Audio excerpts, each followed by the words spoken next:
តោះបងប្អូនដែលស្គាល់ពីប្រភេទមេគោខ្មែរនេះតែបងប្អូនសាកទាយមើលថាប្រភេទស្នែងបែបនេះគេហៅថាស្នែងអីគេជាប្រភេទស្នែងយ៉ាងម៉េចបងប្អូនបងប្អូនទីទូទៅគោខ្មែររបស់យើងស្នែងមានច្រើនប្រភេទគួរសមដែរហើយ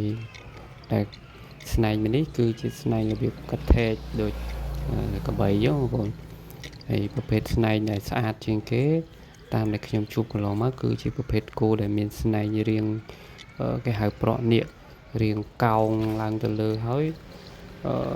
រាងលោមួយមុខបន្តិចនោះស្អាតបងប្អូនតែប្រភេទនេះគេហៅជាស្នែងប្រភេទកថេកដូចរាងកបីតែខ្ញុំអត់ស្គាល់ឈ្មោះទេមិនដឹងថាគេហៅឈ្មោះប្រភេទស្នែងអីជាស្រ័យបងប្អូនបើបងប្អូនដឹងជួយ comment ខាងក្រោមមកថាប្រភេទស្នែងកថេកនេះគេហៅជាប្រភេទស្នែងអីគេ